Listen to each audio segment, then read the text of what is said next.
Okay, this is a demo of how the new system can work off of a road study. This is up ahead. There's are wells on each side of the road, so one can pretty well assume that whatever feature those wells are producing from crosses the road. These are depleted wells. I doubt they're making more than a couple barrels a day, but we should still be able to pick up the reservoir crossing the road. I'm going to set the threshold, the alarm threshold, to go off at a level that usually represents a weak producer, which is around 3250, which you can watch on the bottom display. If it goes higher than that, great. Actually, I'll set it at 3250. This meter is not properly calibrated yet, but basically we're gonna change that to where 2800 to 3000 is gonna be barren, 3000 to 3300 is gonna be weak, 3300 to 3600 is gonna be moderate, and 3600 to 4000 and above is gonna be strong. So we're gonna do 105-second scans as we move closer to that feature down there. So we'll do our first one here. Now, you have to understand that nobody knows what's here, but I have to believe this is probably a barren area. I don't think there were any wells this far north here, and I have to assume somebody drilled a few wells in here to make sure of that. So I'm expecting this to read barren, but we'll see.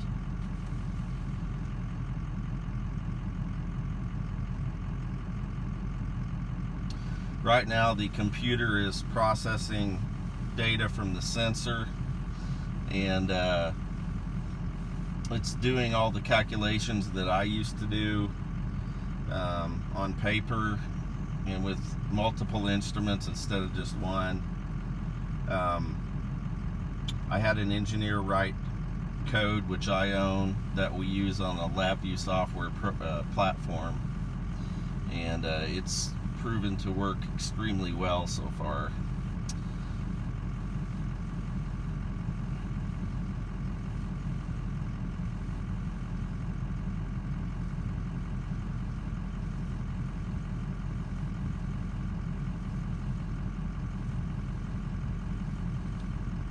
We've got 20 seconds left on this scan.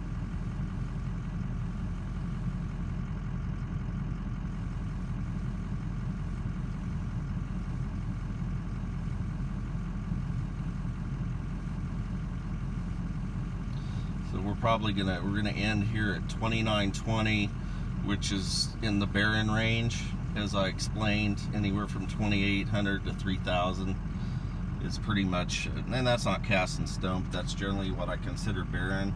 So we'll drive up here maybe another 200 feet, get closer to these wells.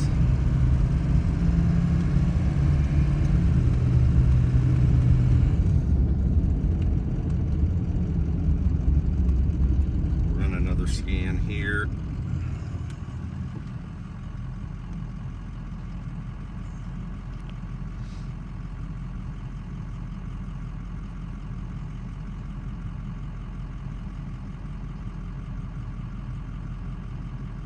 There is always a risk when you do this. You really don't know what's here. So if I pick up something strong here, is it because the instrument isn't working right, or have I found something?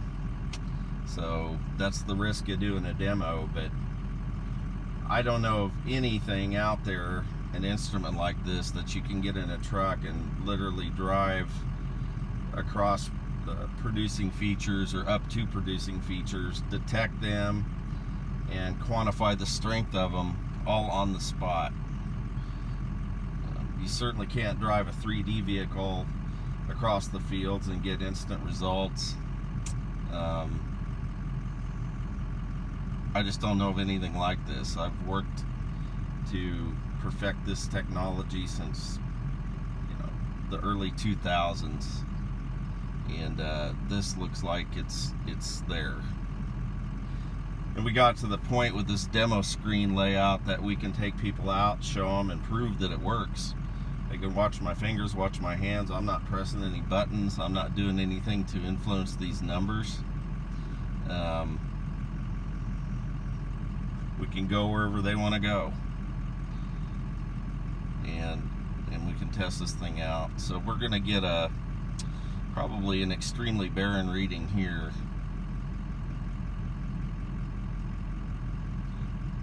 of 2400. So that, and I'm rounding that up, but that would definitely be in the barren range. So we'll go up here another 200 feet.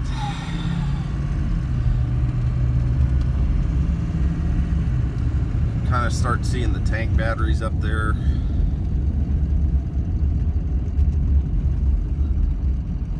I think about where those trees are, there may have been a producer that's now plugged out.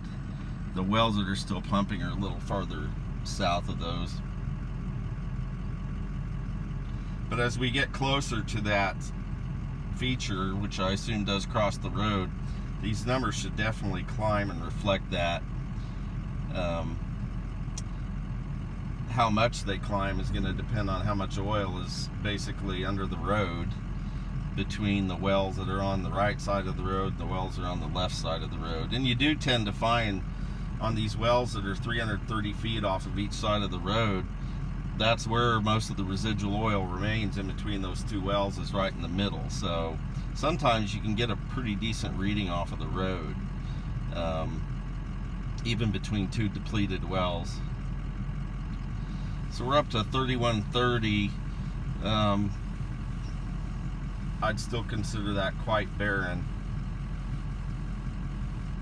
If it gets up to a 32 or 3300, then we're starting to cross out of barren into a weak producer zone.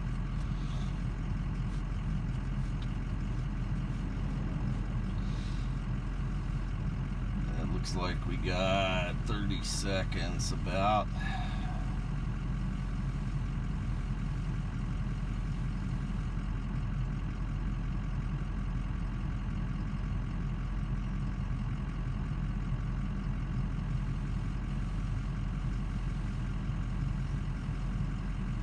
My old system, I used to run 60 to 75 second scans with this.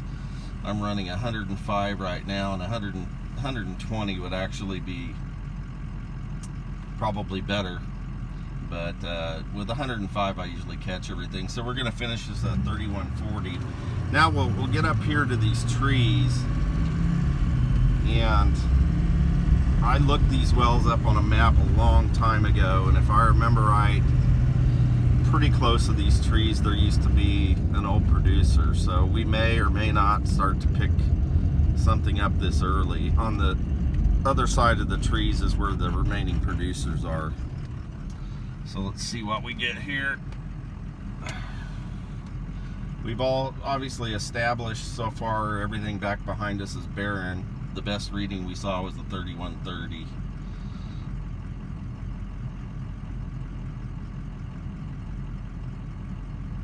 At one time, from these trees to all the way into Park City, there were wells. This was a large pool here, so these straggler wells up here are kind of the ones left behind.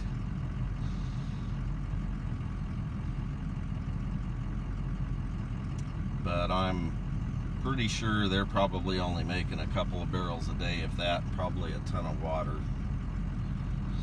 So you see, we are going to climb here. We're into what I would call the weak producer zone right now. So we hit the alarm threshold for that. Still nothing I would drill on, but if I go across a field and I get 3,300 readings, I basically say there are indications of a hydrocarbon there, but probably would be non-commercial.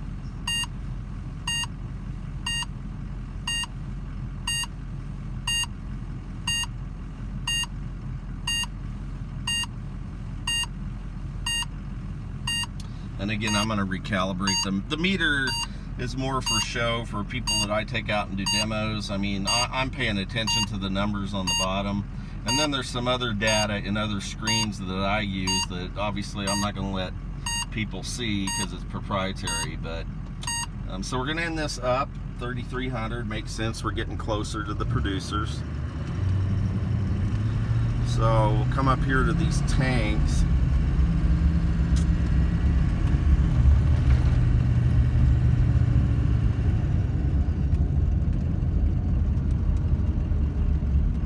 And just on the other side, you can see through those trees, there's a producer over there, there's a producer over there. Let's see what we get here.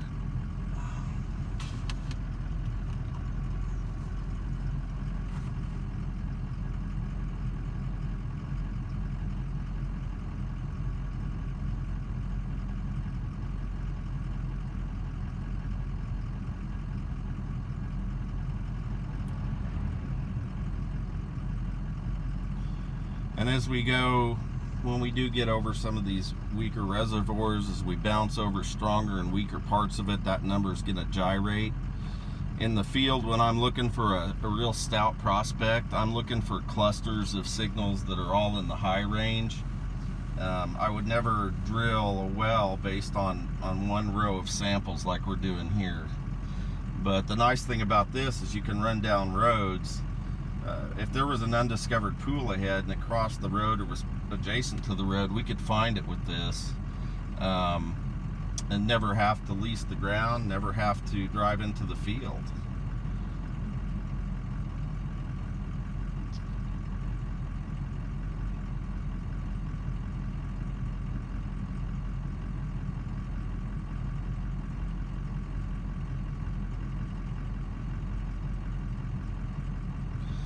If we end at this 2,900, well, it looks like we might gain a little bit here. We're going to get into that weak producer range, it looks like, possibly end around 3,100. Right kind of at the boundary between barren and weak. Still a lot better than that 2,400 we had back there, 2,600, whatever it was. Okay, so now you have to expect that if you're going to get something stronger, it's going to be right in here, because we have that producer right there. I'm going to park exactly adjacent to it. So we got that guy over there, we got a well over there, and we got this well over here. So we should start seeing something that tells us this is where the most residual oil remains here.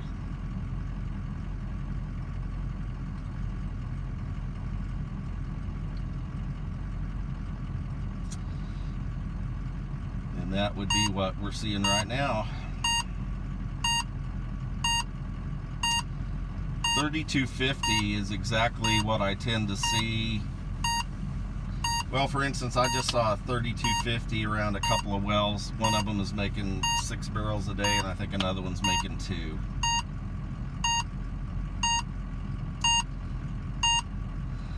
The other awesome thing about this is I've got power lines aside on each side, or on one side of me. That used to be a problem with road stuzzies. It's not anymore. This system is totally immune to that. So 3,400, when we get our meter recalibrated, 3,400 is going to be in the weak range, but it's going to be in the upper weak range. And again, you know, you would expect most of the residual oil to be right about where we're sitting, in between the 2 wells on each side of the road.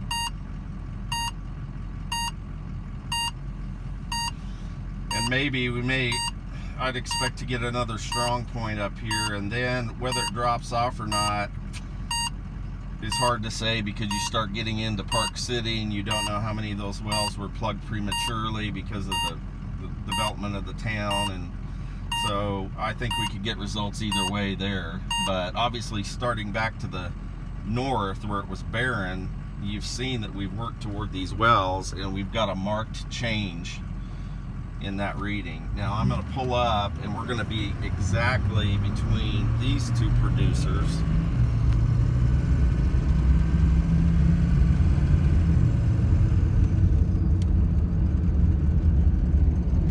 So now we got this guy over here. He may not even be 330 in. I think he looks, that could be a unit well. And then we got a producer over there. So I would expect this to be one of the better readings. We'll see.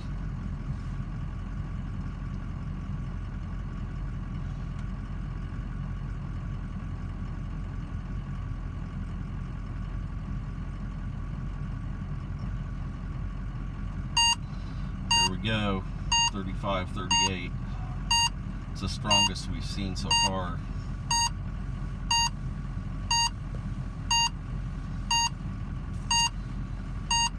An amazing tool.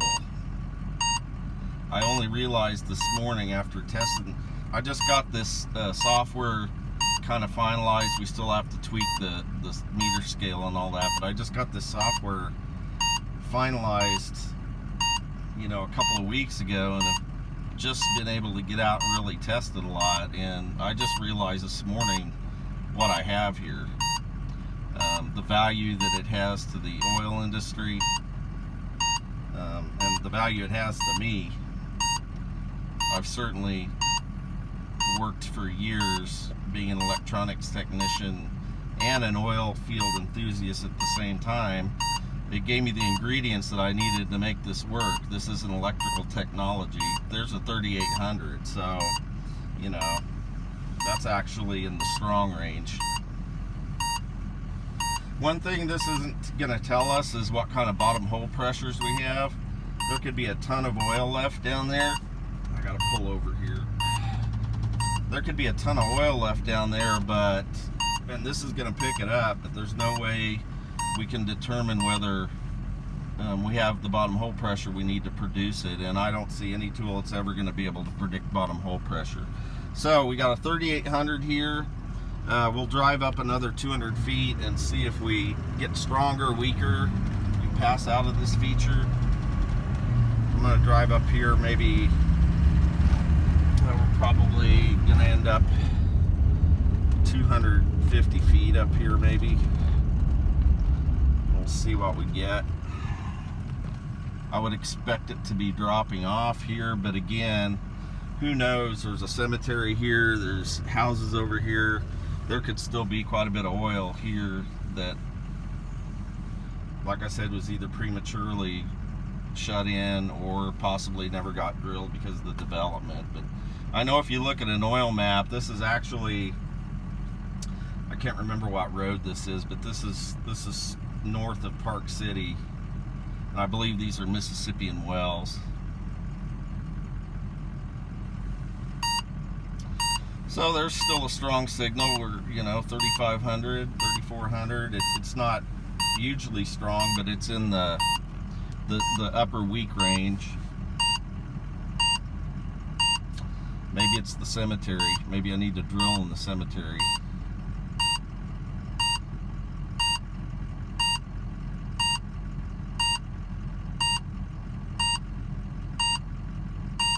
This thing doesn't seem to care if there's houses around, graves, any kind of other electrical noise or anything that's going on. Just doesn't seem to bother it. And that's a huge thing for this, because prior technologies we used on the road were not able to tolerate that, and so road studies were basically useless if there were power lines along the roads. So with 10 seconds, we're going to end at 3,500, and I'll go up another 200 feet.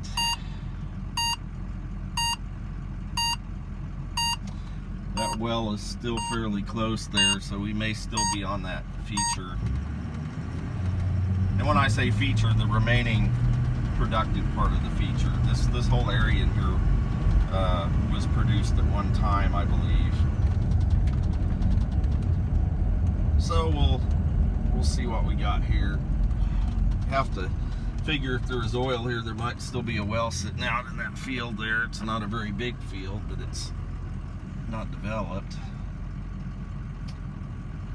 At some point we're going to lose this. It's going to drop off. If we don't lose it here, I'll turn left here, and I know as I go east out of town a ways, I'll get off of the feature.